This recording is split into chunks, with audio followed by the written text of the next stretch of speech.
The Sixers, a team that we have not mentioned until 30 minutes in the podcast.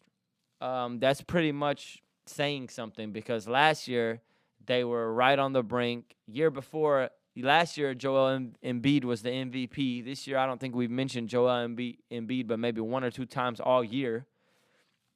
And usually when we do, it's in a negative light. So Paul George shuts it down. I mean, yeah, shut it down, man. He said he's going to stop podcasting. He said he's going to stop doing that. And then to focus on basketball because they were losing. He wasn't playing well. And you know what I'm saying? So now he shuts it down. He's hurt for the season. And the Sixers are not even going to be probably in the maybe play-in game. Joel Embiid out for the season. Paul George out for the season. They're left with Tyrese Maxey, who's a flourishing superstar. I love Tyrese. But what do you do if you're the Sixers? I mean, what do? You try to trade Paul George and see if somebody could take that ridiculous contract you paid him. 4-year, $212 million. Yeah, man. I'm in the wrong business for sure, man. NBA, $212 million for PG. That's a lot, man. I mean, I just think that he wanted to stay with the Clippers. Living in LA, I'm sure the people that live in LA could say, I mean, palm trees, beautiful, great weather. I mean, for the rich people, they live in the best areas. And then you go to Philly. Philly's probably really nice, but it ain't LA. You go from the West Coast to the East Coast. Looks like he's homesick all season.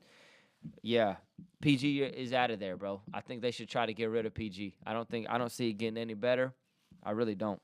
I think next year they got to see if they can move that contract to a team and just give the keys. Here's the key. Here's the key right here. Here it is. This pin right here is the key. It's a brand new Lamborghini, Ferrari, Rolls Royce. It's not even brand new because he's already with you guys, so it's used, but a great used car, luxury. And just give it to Tyrese Maxey.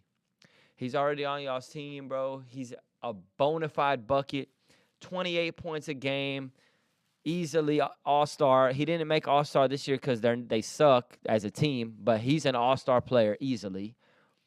Just try to see what you can do. Now, if you can't trade Paul George, because I understand, because the contract is horrible, and nobody's really going to want to take on that contract. So if you have to stick with PG, you got to reduce his role to a third player, give the ball to Tyrese Maxey, basically let Tyrese Maxey be a Luka Doncic, let Tyrese Maxey be Jokic, let him be Shea Alexander, what SGA is for the OKC Thunder, what Luka is for the Mavs, and what he is for the Lakers now.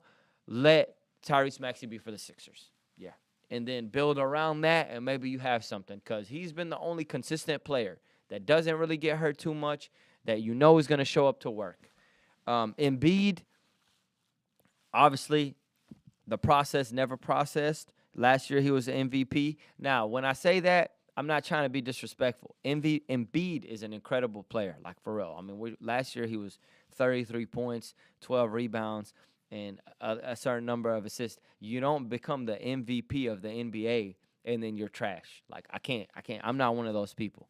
Embiid is a great player, but the injuries is just too much. They pile up every single season. He's kind of like an AD. Better offensive talent to me than AD player, but just as great. Both of them are great, but they're not healthy. If you got to stick it out with Embiid and if you can trade them and get like really, really good assets, like great first-round picks, you got to obviously get you still got to get a great haul for Embiid, because although he does get hurt a lot, you can't settle.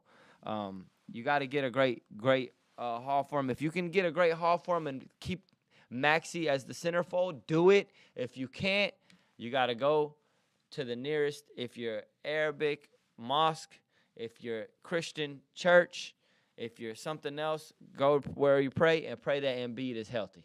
That's the only thing you can do, because, I mean, when he's healthy and he's out on the floor, he is really good. But if he is healthy, he has to take a less of a role and give the keys to Maxey. I still stamp that. That's the Sixers solution, Philly. Holla at me. If you're from Philly, holla at me. Y'all supposed to be in the top 2 seeds easily. Yet y'all ain't even gonna be in the playoffs. So that is a downgrade of a season.